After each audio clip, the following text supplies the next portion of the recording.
Well, I mean, to be honest, it's I found this on an anniversary, like other people I would say, who were involved in that strike 40 years ago. More emotional than most, but having to listen to somebody from Gaza describe the experiences, what's happening to the people there. I mean, my heart goes out to every one of you. And this is why, personally myself, and I know a lot of miners were involved in the strike, have joined the demonstrations. Like I was in Manchester yesterday, 2,000 people on that demonstration. I marched in London and I marched in Glasgow, so I live in Scotland now. And we have to keep shouting and raising this support and solidarity. A lot of Palestinian activists made links with the miners, like other groups did 40 years ago, and helped to politicise and make people aware of the bigger struggle that takes place. Something that the NUM actually has got a proud tradition, and I was so pleased, and I couldn't attend myself, I was so pleased to hear Scargill open his talk yesterday. I hear the two Labour MPs didn't bother to turn up who were supposed to be coming. He opened up with a statement condemning our government, condemning what's happening in Gaza. So whenever I think about what I'm going to say, I mean, obviously 40 years it's a long time, and there's a lot of things happened. And going back to Scargill, the simple version that the media and the establishment love to sell us is somehow people like me and other guys in here and women were just simply brainwashed and told what to do by Arthur Scargill. It was Arthur Scargill that led us to ruin. Scargill has been vilified. The miners were vilified. But we've been proven right. History, just like history is going to be on the side of the Palestinians, it's been proven to be on our side. We went on strike 4 years ago, nearly to the day, over a supposed 20 pits. They've shut every pit in the country. The list they had actually was 75. They threw everything they had at us. Like I said, they used the media, they used the spooks, the MI5, GCHQ, Special Branch. They infiltrated us ranks. People pretended they were miners. All this now has been admitted in various leaked documents, cabinet papers that have come out. They also, the last figure, I don't know how to translate it now from, I know in 2014, it was £32 billion they spent on defeating the miners. That included ramping up the burning of gas, ramping up the imports of coal. This is the lengths that they would go to, the money they spent on the police. No problem, police, no problem. Overtime as much as you like. They threw money at it. It was nothing to do with economics. It was to do with smashing resistance against free market ideology. An ideology that puts profits before people.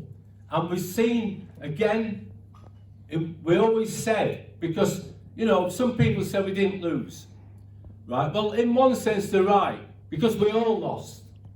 Everybody lost. As living standards have been driven down, we've had years and years of crunching austerity. We've got people in abject poverty, you know, and we have the Tories. What they're trying to do all the time is get us to punch down. Lee Anderson, it's always somebody else. It's always immigrants. It's always people of colour. You know, it's coming here taking our jobs. This scum, right? We've got to push back against these people. And I'm really pleased when we see the resistance that started to grow on the streets over Palestine, but also a number of strikes that have started to take place. The doctors, the health workers. Indeed, when I was in London on the demonstration I joined, I work as a first responder. I'm 66 years old. I'm not retiring. I can't afford to retire, but I really enjoy my job. And I joined the contingent of health workers on that strike, on that demonstration. All those health workers knew each other because of the strike. So what's that group to mobilise strike action and meetings was used to get people onto the Palestinian Solidarity demo. People make links. People are seen as a general struggle, and we need to promote that even more. There's a number of lads in here who've been involved in documentaries, and how can you not be the BBC, the frontline, Voices from the Frontline, how could you not be moved by some of the stories? I'll name him, you know, Dave Roper, Donkey Dave, Silverwood Miner, he's got an amazing YouTube. Each morning, it's 3-4 minutes of fresh air where somebody comes on and says it how it is, not just about mining issues, about things like Palestine and the rest of it. But I think that a lot, the other point I want to say about this anniversary, the other point is I think, is people are starting to think, hold on a minute, it was a long time ago, but there's change in their opinion on what took place. We're getting more space to get our stories across. We're getting more space to expose to shout about things that happened in Orgreave. In Scotland, miners who were arrested have got an apology. No compensation, they're falsely arrested. They've got an apology from the SNP-led government. No compensation. Well, we're not even near that, are we here? Yet the same police force that did us over at Orgreave, that had created a massive injustice. Indeed, on one of the documentaries, a copper went on and said, yeah, we were told to lie about it. We were told to lie. We were all told what to write down. It was thrown out in court, thankfully. You know, all those people, including a friend, Arthur Critchlow, facing potential life imprisonment for fighting for the right to work. That's the only crime that we had in that strike. And I think the documentaries, there's further ones coming out. I think I want to advise people to watch the first one that ran Channel 4, to be honest. It just left me spitting blood. But certainly and I'm not, the Orgreave one, it was good, but I found it very traumatic. I don't know about other people, because we were there, not just one day, we were there, a lot of Silverwood lads, 3-4 weeks, trying to stop that place. So, you know, so it's good that this is all coming out, and we need to, hopefully there'll be other exposers to say that the same people that lied about Hillsborough lied about the miners, and we're getting at least an apology, and some of those guys get more compensation than they got in the first place. I just want to make a confession now. In 1984, I took this out of Rotherham Library. It's called Guide to the Coalfields. We had no maps, we weren't very good at maps. We didn't have many maps, so we got this and printed a lot of the maps that were in here. We also were able to work out when the BBC were lying about men going back to pits that had been shut down since the 1960s, you know. So it was very good. It was taken out on the 30th of March.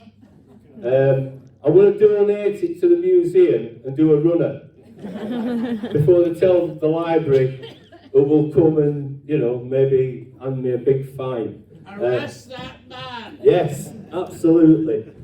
So I'm really pleased, and yes, I'm honoured to be speaking on this platform. The other thing about the strike that we always have to remember, or two things. First of all, the inspiration that we can draw from that strike. You know, the women, the role of the women, our ideas changed. A lot of us became political and stayed political from that strike. We saw in action that unity is strength.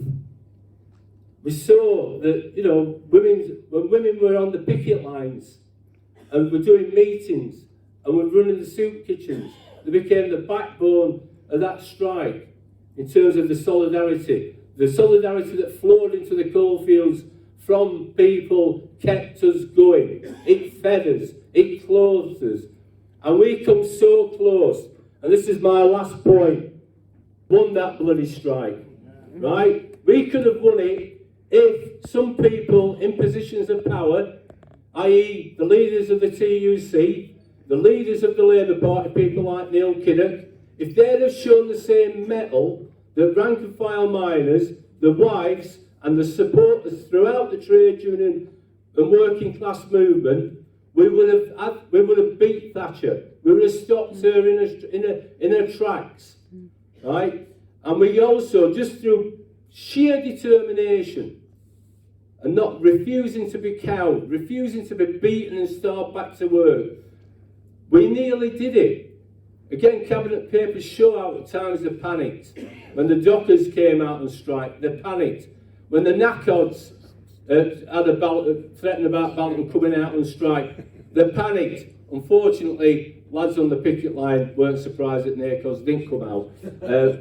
But the point is, there were times in that strike when they nearly lost it, and we nearly won. And we have to let people know that. We have to let people know that it's a strike that could have won if the solidarity from the top had been there. It was there from the rank and file, it was there from the ground.